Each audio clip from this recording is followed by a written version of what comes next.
This was supposed to be the perfect murder, but right as she pushed her husband off the cliff, his fingernails scratched the back of her hand.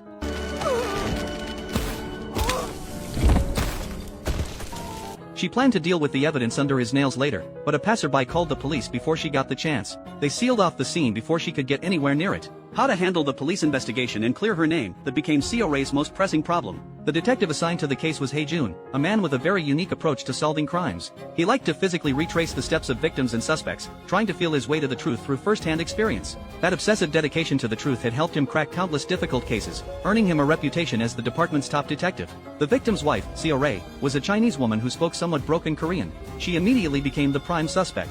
From the very first meeting, something felt off to Jun. Standing over her husband's cold body, Seo Ray showed not a trace of grief. A seed of suspicion was planted in his mind right then and there. But as the investigation deepened, Jun uncovered a painful history. She'd been a victim of domestic abuse for years. Her husband had even tattooed his initials on an intimate part of her body, branding her like property. Every piece of evidence pointed to a rock-solid motive for killing her husband. But she had a perfect alibi. The day of the incident was a Monday. Seo Ray worked as a caregiver for an elderly woman who lived alone. Phone records from the staffing agency confirmed that she'd answered a check and call on her employer's phone that day. The old woman could vouch for her too. The case seemed to hit a dead end. But then the coroner's report pulled all suspicion right back to Seo Ray. They found her DNA under her husband Ki Du-soo's fingernails. In the interrogation room, though, Seo Ray surprised everyone. She calmly peeled off the band-aid on her hand and admitted the wound was from her husband. To make her story more convincing, she lifted her skirt and openly showed the bruises on her thighs. With that display of vulnerability, she began chipping away at Jun's defenses. What looked like Jun's interrogation had already become Seo Ray's chess game, and Jun was the piece walking right into her trap. Jun started wavering between logic and emotion. He paid out of his own pocket to order her the finest sushi in town, the same food his wife had once asked for and he'd refused. They sat across from each other in the interrogation room, eating in silence, yet the atmosphere felt more intimate than any sweet words could convey. After the meal, Seo Ray naturally took the napkin Jun was using to wipe the table and tossed it into the bag he was holding open. The ease between them made it seem like they'd known each other for years. Jun gave her his personal toiletries and a waterproof band-aid so she could freshen up. In the bathroom, Seo Ray spritzed perfume on the new band-aid. That subtle fragrance became yet another invisible lure, pulling Jun deeper and deeper in. It took his partner's well-meaning warning to snap him back to reality.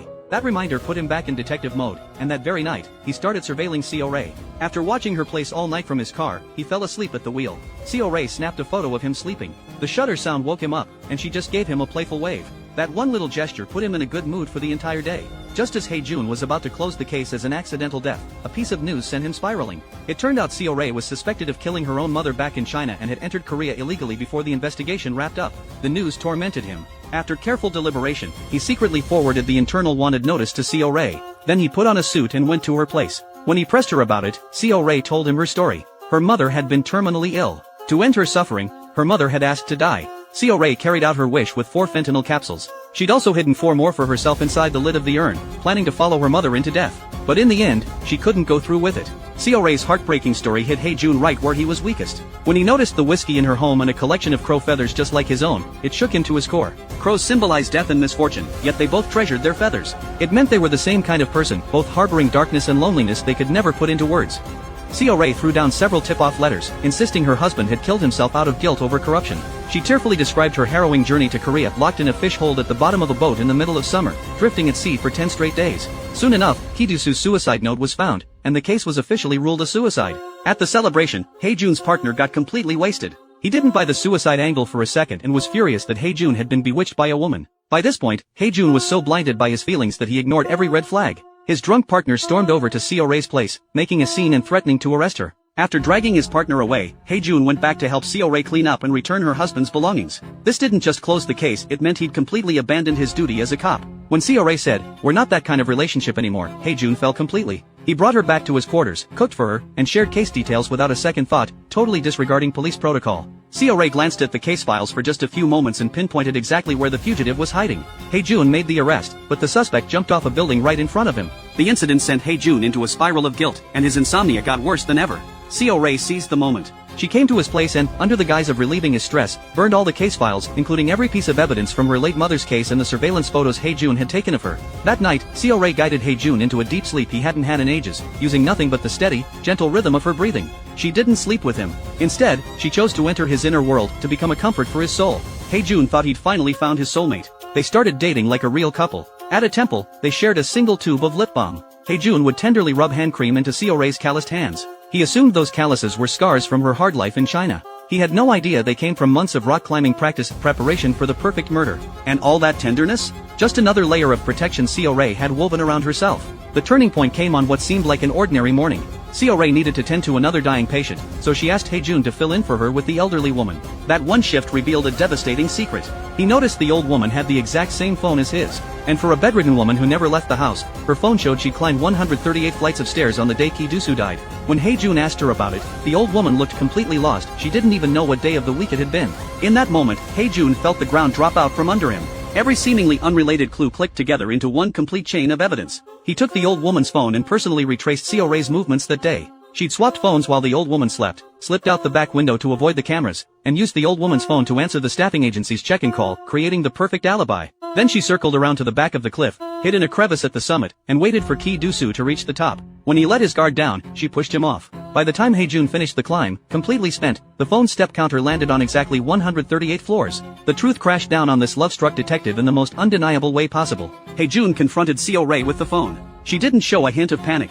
Faced with his questions, she stopped hiding. She confessed to everything, forging the suicide note, sending the anonymous tip-off letters. She'd done it all because her husband had discovered she was an illegal immigrant. Knowing she'd never dare go to the police, he'd abused her without restraint. Killing him was the only way out of that hell. Realizing the game was up, Seo Ray quietly turned on her phone's recorder, then stepped forward and embraced Hae-jun. But even knowing the full truth, he still couldn't bring himself to turn her in. 내가 당신 집 앞에서 당신 숨소리를 들으면서 당신을 끌어안고 행복하다고 속삭인 일이요?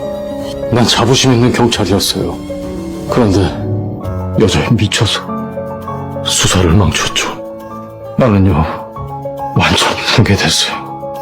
할머니 폰 바꿔드렸어요.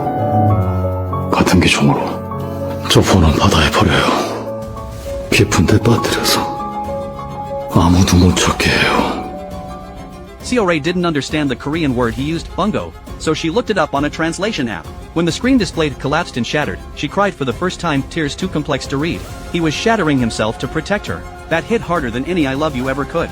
And it was in that moment she truly realized, somewhere along the way, in this hunt she'd so carefully orchestrated, she had fallen in love with the very man she'd been manipulating. A year later, tormented by guilt over his misconduct, Hae-jun transferred to a new post and went back to his wife. He became a hollow shell of a man. His insomnia grew so severe he needed a breathing machine just to fall asleep. His pride and dignity as a detective, along with that dangerous love affair, were buried in the past. Until the day he ran into her at a market while shopping with his wife. The woman who had broken him.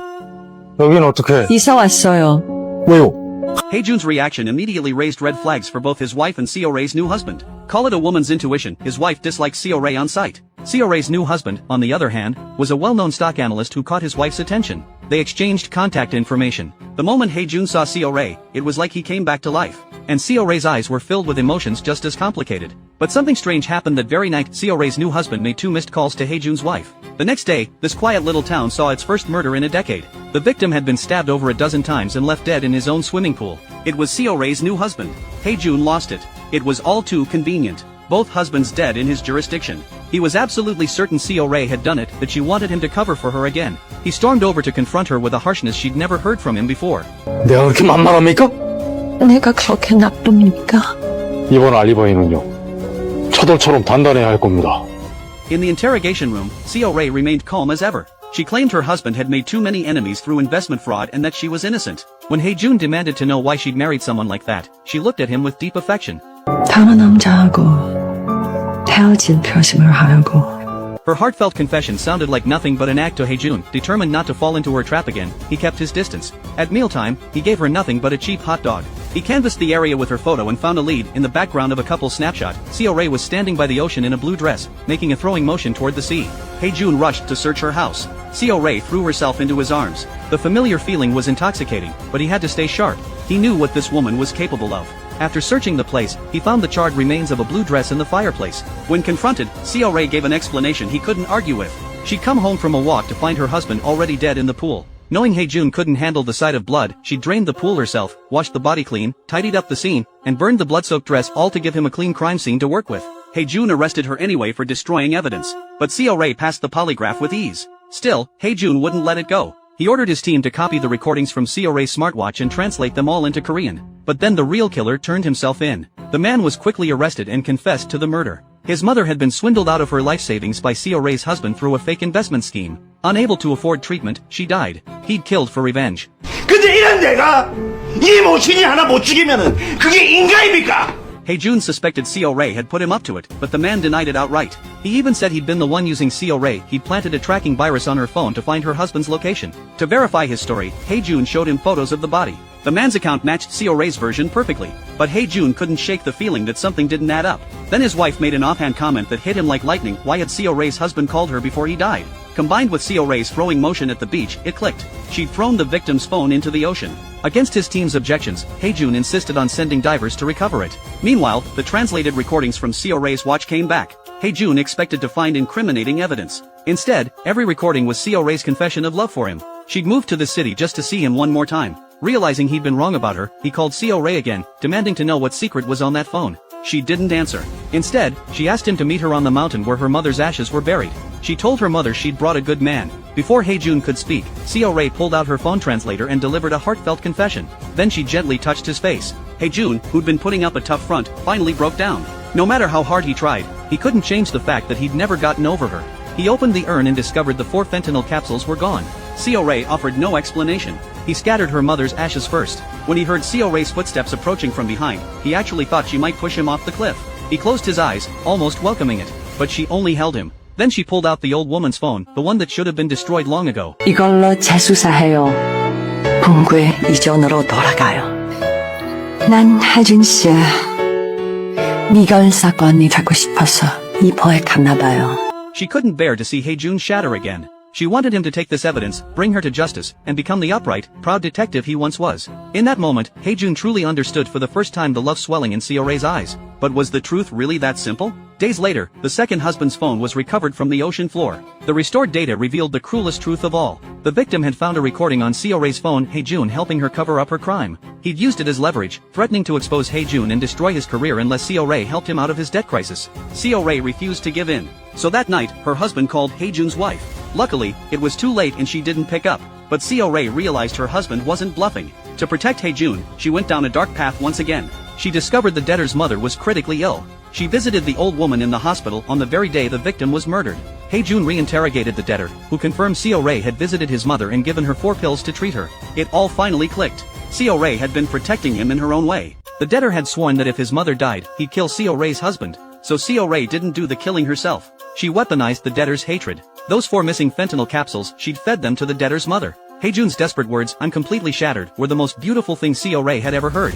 From that moment on, her love became real. And now, she wanted to answer that love in the only way she knew how. After hanging up, Seo Ray went to the beach alone and started digging in the sand with a shovel. She knew she was a suspect. He was a detective. They could never be together in this lifetime. Her existence would only keep Hae-jun trapped forever between duty and desire. The last thing she could do for him was disappear completely. But she had one final play. She'd seen the wall of unsolved cases in Hae-jun's home. She knew his obsession with open cases. By vanishing, she would become his eternal unsolved mystery. He would never stop searching for her. She would live on in his heart forever. The tide rolled in. The gentle quicksand embraced her body, merging her with the sea. It was both penance for her sins and a final release. And that's everything for today's video. See you next time.